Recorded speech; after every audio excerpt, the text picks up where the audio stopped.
మీ అందరికీ సుపరిచితుడు, తోట్లవల్లూరు మండలం తోట్లవల్లూరు గ్రామస్తుడు, అదేవిధంగా ప్రముఖ బీసీ నేత, గౌడ కార్పొరేషన్ చైర్మన్ అయినటువంటి శ్రీ వీరంకి గురుమూర్తి గారు కృష్ణా జిల్లా తెలుగుదేశం పార్టీ అధ్యక్షులుగా నియమితులైన విషయం మీ అందరికీ తెలుసు.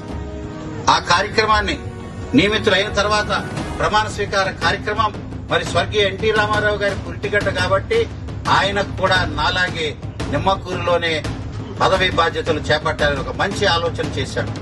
మరి కార్యకర్త, నిజమైన తెలుగుదేశం కార్యకర్త, నికాసైన నాయకులు, కార్యకర్తలు అందరూ కూడా ఆ కార్యక్రమానికి వచ్చి బడుగు బలహీన వర్గాల నేత ఈరోజు కృష్ణా జిల్లా అధ్యక్ష బాధ్యతలు చేపట్టిన సందర్భంగా అందరూ 6వ తారీఖు సాయంత్రం 4 గంటలకి పామర్ సెంటర్ కి రావాల్సిందిగా కార్యకర్తలందరినీ కోరుతున్నాను.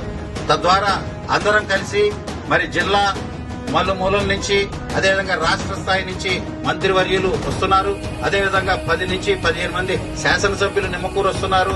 అంగరంగ వైభవంగా నిమ్మకూరు వేదికగా అట్టహాసంగా మరి వీరంకి గురుమూర్తి గారిని కృష్ణా జిల్లా అధ్యక్షులుగా బ్రహ్మాండంగా ప్రమాణ స్వీకార మహోత్సవం ఆయన బాధ్యతలు తీసుకోబడుతున్న తరుణంలో అందరూ ఈ కార్యక్రమానికి వచ్చారు. వీరంకి గురుమూర్తి గారు ఒక బీసీ నేత పట్టాభిషేకాన్ని అందరూ కూడా వచ్చి జయప్రదం చేసి ఆయన ఆశీర్వదించాల్సిందిగా ప్రతి ఒక్కరిని హృదయపూర్వకంగా కోరుకుంటూ మరి తోట్లవల్లూరు మండలాధ్యక్షులు శివరాం గారు, ఇతర సీనియర్ నాయకులు అందరం కూడా ఉన్నాం. అందరికీ విజ్ఞప్తి చేస్తున్నాం, రండి. 6వ తారీఖు సాయంత్రం 4 గంటలకి పామర్ సెంటర్ తెలుగు తనంతో, పసుపు జెండాలతో, పసుపు రంగుతో పోటెత్తుతాం. నిమ్మకూరు చేరదాం.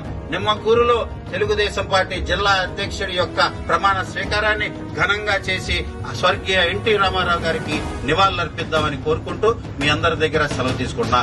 జై తెలుగుదేశం, జై చంద్రబాబు, జోహార్ అన్న ఎన్టీఆర్.